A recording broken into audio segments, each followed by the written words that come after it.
social media platform TikTok removes 2.1 million videos by Nigerian users in third quarter of 2024. United Arab Emirates (UAE) becomes Africa's largest investor, committing $110 billion to new projects. Plus, oil heads for weekly gain on China's stimulus hopes. The program is Business Express, reaching you from Abuja, Nigeria's capital. I am Neka Oko. Compliments of the season.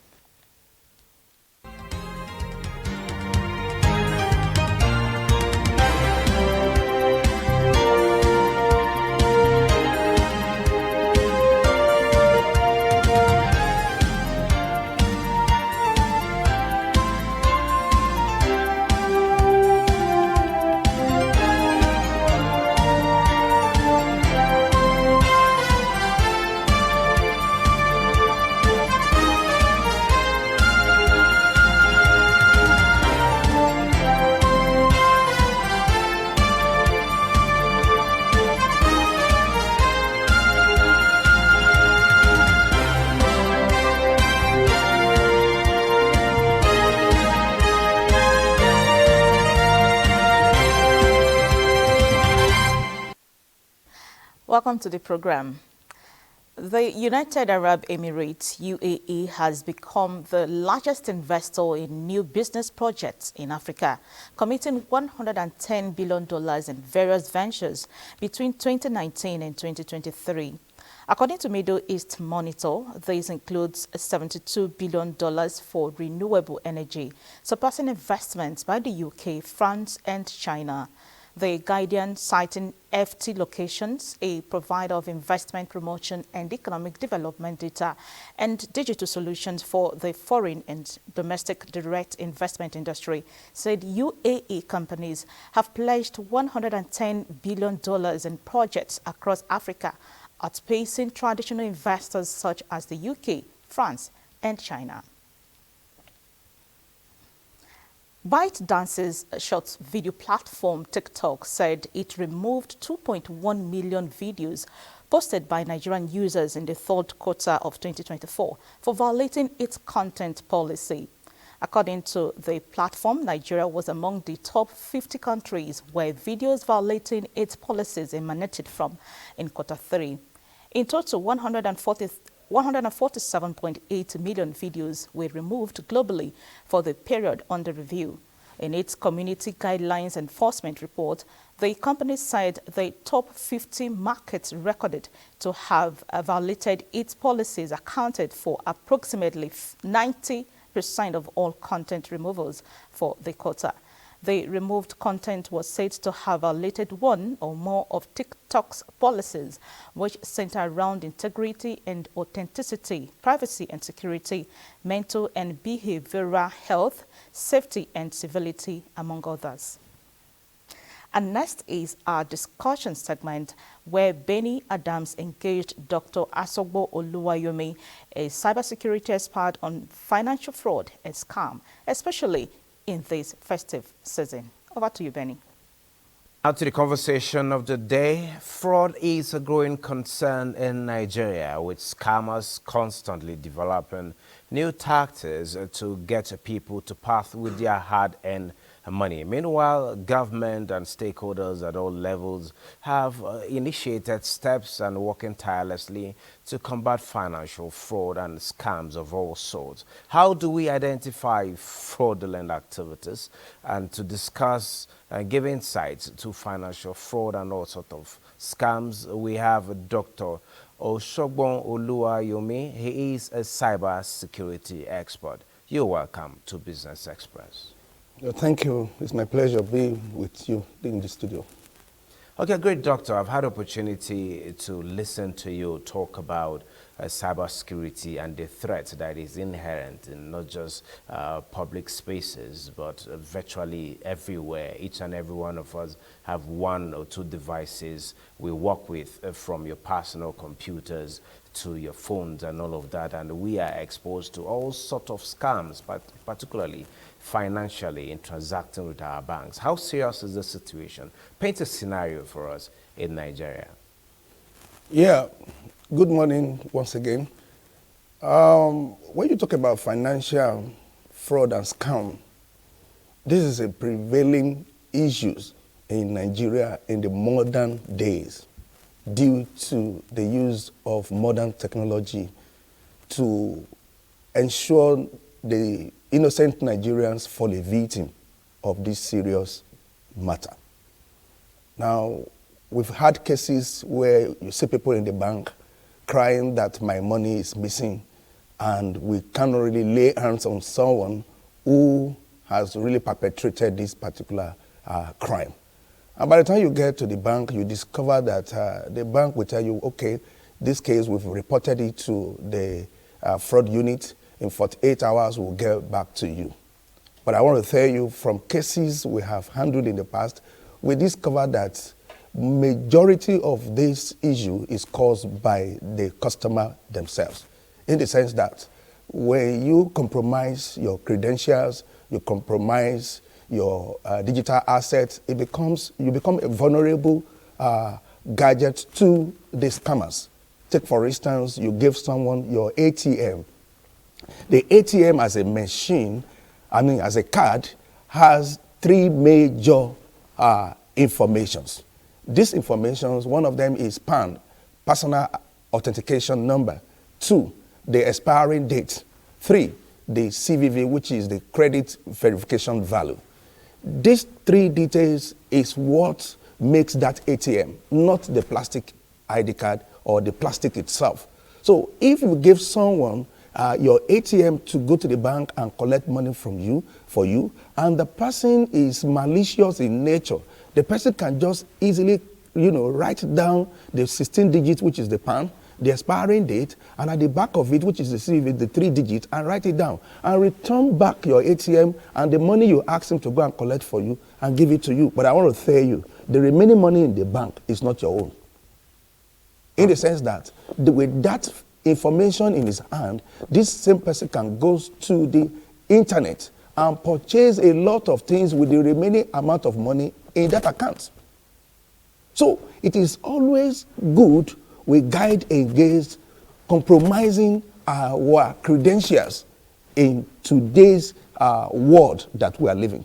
Okay, before delving deeper into ways one can actually prevent all of this from happening, aside using the ATM cards, the cards for the automated teller machine, some of us are averse to using particularly bank apps on our phones. How safe is that too, and also compared to the USSD code for transfers? Are those ones also safe, or are they vulnerable? The app is vulnerable. The USSD is vulnerable. The app is vulnerable in the sense that many of us, when you use the app has login details. But the mistake many users of these apps are doing is when you enter the password and your phone or your laptop prompts you to save the password. When you save the password, it means that the subsequent login does not require the password. So if scammers or the bad boys, lay hold on your phone, they do not need to, to enter the password to have access to your app. And once you log into the app, what else? You can do a lot of things in the app. Number 1, you can transfer. Number 2, you can even go into the app and change the password and do a lot of things. So if you are going to use app, my advice is that make sure you use app on accounts that you are using for day-to-day runnings, not where you save the major life savings. Not where you save your major life savings. Because somebody will say, okay, should we now delete the app from the phone? I'm not saying you should delete the app from your phone because of emergency and the likes of them. But what I'm saying is that you use the app on account that you use for day-to-day runnings. Where you save money like 1 million, 2 million, 5 million, 10 million, your life savings, please remove the app. Because the day scammers or hackers lay hold on that phone, whatever you have through that app will disappear.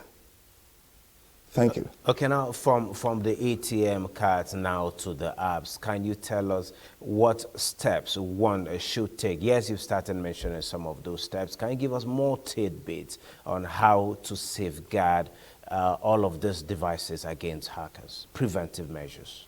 Number one preventive measure is that don't give people your ATM. And if conditions warrant that, immediately you do that, go back to the bank the next day and collect another ATM. Because if you think that because you have given someone your ATM and the next thing is that, oh, this person must have compromised or have compromised my PIN and the likes of them, then I can just go back to the ATM and change my PIN. No, it does not suffice. There are a lot of transactions these days that does not require PIN any longer, particularly the e-commerce. Online transaction does not require PIN. In fact, on the ATM, the CVV is the password. That's one. Number two, when it comes to app, install app on the account you are not saving your life savings. Number three, any account that you know that is relating to your life savings, you go back to the bank and collect what they called deactivations of USSD, deactivation of app, deactivation of ATM. Deactivate these things from there, from that account. Because as it is written in Section 37 of Cybercrime Act, if any financial institution deduct money or debit your account without your consent, they have the responsibility to revert back to you the reason why such an action, happened. And if they fail to do that in 72 hours, you have the right to sue the bank. That is what Section 37 of Cybercrime Act 2015 as amended in 2024. So what if the fault is yours? What if it's out of your carelessness, like you've mentioned as some of those steps, some of those instances that one can be careless with so very vital details? Yes, if you are the one that compromised this, then you bear the consequence. You bear the consequence. That is why a program like this is very, very important, that you don't, you avoid all these things, because at times, preventions at times is better than cure. But these days, even prevention itself is a cure. So you ignorant of what is going on right now in the cyberspace is not an excuse. That is why everybody must be fully aware. You don't compromise your credentials. You don't compromise your profile. You don't compromise your details. When you do that, you face the consequence, because the bank will establish it before you that you have compromised your details. Okay, now, Doctor, now to another common trend. On our mobile devices, you see pop-up apps advertising all sorts of things that you need to log in some details. Some will say, if you're interested, click here to go to so place. A lot of fraud is happening on the space. How can we get to identify that which is genuine and that which is fraudulent? And aside, you also see people advertising some certain apps that if you get to download them on your phone, you can actually read another person's WhatsApp message or see who is reading your own messages or your own mails. What is all this about? How can we safeguard against all of this? Definitely, just from what you have said, pop-ups are one of the tricks the scammers are using to lay hands on the victims. When you see a pop-up on your phone, you are expected to avoid some of all these things.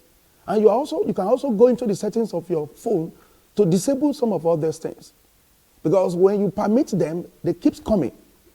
You can go to your settings under permission and deselect or disable all you don't want on your phone. And if peradventure these things start happening, all you need to do is to avoid them, or if you feel you are interested in some of them, then you can further your research or you further your investigation. Like for instance, you can go to internet and browse a particular application called Virus Total. When you get to this Virus Total, you click on the link. When you click on link or URLs, in some cases you see link, in some cases you see URL. You click on it. When you click on it, then you copy the details. You copy the links of this pop-up or whatever they ask you to open and place it there and press enter. When you press enter, it will give you the report of what that site is all about. It will give you the report of what the site is all about. From there, you'll be able to know whether this site is malicious or not. And finally, I want to say that we should not click or download pop-ups or attachments we have not verified. You have to verify everything. Even if it is sent to you by someone that you know, you are meant to verify it. And how do you verify it? Yes, I was to come to that. Yes. How do you verify? You verify by open this virus total. There are a lot of antivirus online search engine. One of the popular one that is free is Virus Total. You go to Virus Total, when you type virustotal.com or you type Virus Total and press enter, among the list you see Virus Total, you click on it. When it appears, we have file, section for files. In the case what you want to verify is file. You click on file, then you upload the file, it will give you a report of the file. Or if it is a link or pop-ups, you copy the links, you click on the URL, or you click on the link option, then it will give you a column. You paste the links there, then you press enter. The report will be given to you by almost 30 online search engine antivirus. And when they give you the report, that report they give to you there is final. And once you discover things, report like phishing, report like what is it called? Phishing, malware, or sniffing, please don't further your browsing with such a pop-ups or such a link or such a website. Thank you. Okay, great. With all this insight, I want to know, talk to us about the framework that has been put in place to actually protect this space. Do we have enough frameworks to protect you and I, or do we need some more regulations to ensure that the victim and that person who has exposed the victim to such exposure, what's the liability like? Yes, the government of Nigeria are really trying, but they still need to do more. At least one of the regulations that was put in place, which I know, is the Cybercrime Act 2015, as amended in 2024. So we give thanks to them because I'm one of the advocates who has been saying it for several years that the Cybercrime Act needs to be reviewed, and they have done that. Number two, we have the National Cybercrime Center. This is also in place and is also operating.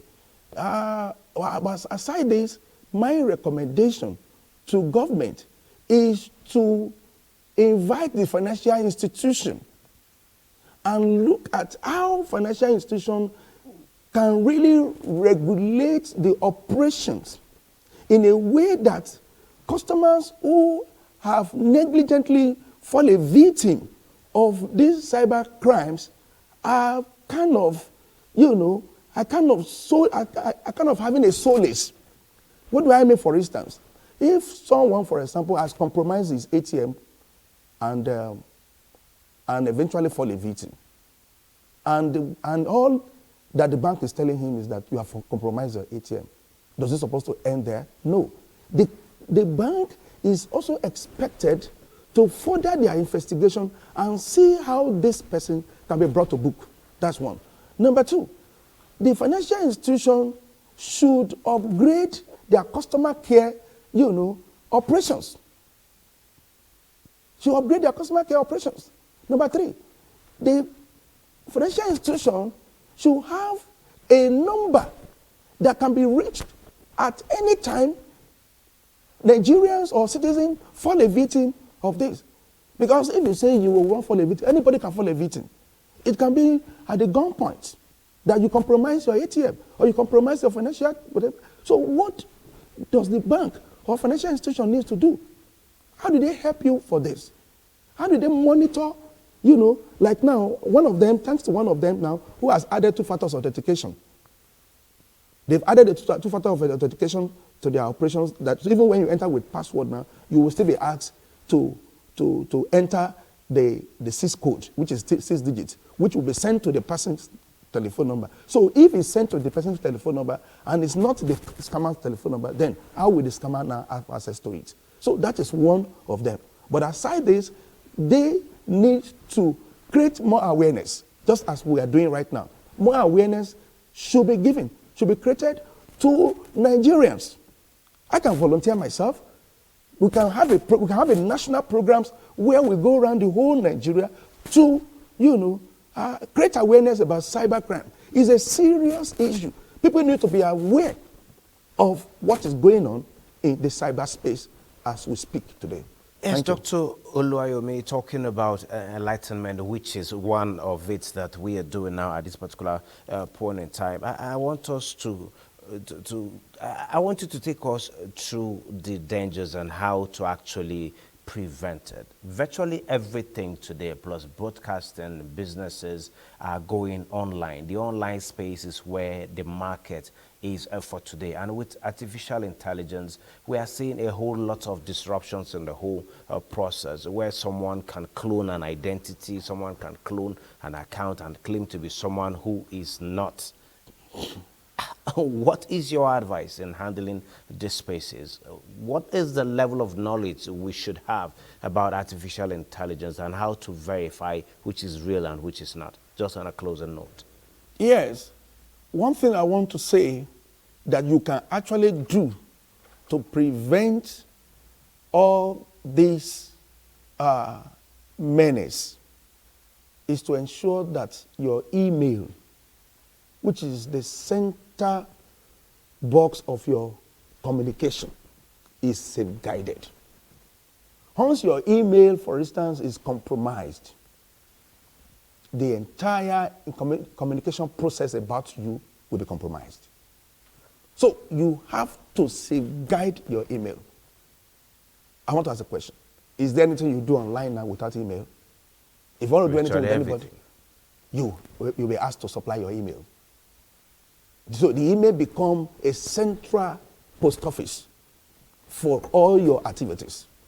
And once that post office of your communication is compromised, the entire process about you online, in the bank, and everything will be compromised.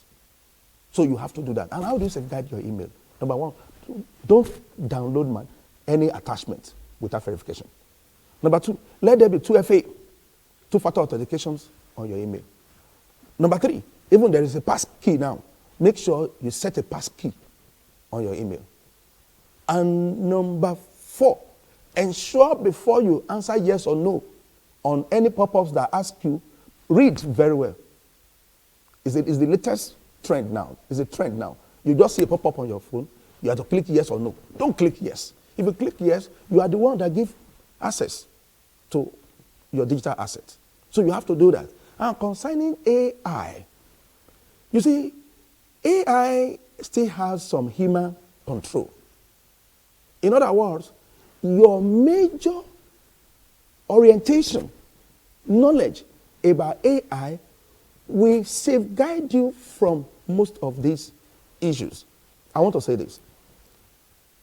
If you are the type that goes online to post your pictures, to post your voice notes, stop that. Most of all these things, AI will not generate what does not exist. AI works with data. Most of the data that we are generating unknown to us is what they feed to AI that AI, generated and give back to us. AI imitate it and give it back to us. So in other words, we should try as much as possible to reduce our involvement on the online space, particularly when it does not really require business transactions or when it does not really, when it's not really necessary. How can someone just wake up in the morning, take a shot of himself or herself, and begin to post on the internet that, can't you see me today? Look at my dressing today. All these things, as well, you are feeding the AI. Because these are data that will be collated, that will be given to AI for prediction, that will be given to AI for forecasting, that will be given to AI for imitations, that will be given to AI for voicing, and the likes of them. So as a result of this, we should be careful. And again, your voice Don't discuss anything secret online any longer. If you must discuss anything that is secret, then let the person see you one-on-one. These days, there's a common practice now. Do you know that you can be in a communication now, and the next person had automatically called another person to the call? To you, you think you are talking to only him, but you're actually talking to about 5, 10 people, because you've been placed on a conference call unknown to you. And as you are talking, you feel that you are talking to the person. You're actually talking to 10 people. And these 10 people, you're talking to them, they are listening to you from different perspectives. So these days, anything that has to do with confidentiality, we have to keep it confidential. We have to keep it confidential. And to keep it confidential, make sure you see the person talking to you one-on-one. And ensure also, people, if you must discuss anything confidential, tell the person, drop your phone out there. And ensure that the phone is not recording. So there are a lot of challenges as far as the cyberspace is concerned with AI, with cloud, or what have you. Thank you. Dr. Oluwayomi, just like you said, there is a whole lot we can't exhaust it in one sit-out. Thank you so very much for sharing these deep thoughts at no cost. And we hope anytime we call on you, you're going to give us much more insights, because Nigerians need to be aware to be safe. Thank you for this time. You're welcome. It's my pleasure. This is where we end this edition of Business Express. We value your feedback, so keep the comments, observations, and suggestions coming. Be informed that all previous episodes are available on YouTube on the NTS channel. Business Express returns on Monday at 3 p.m. Enjoy your weekend. I am Neka Oko.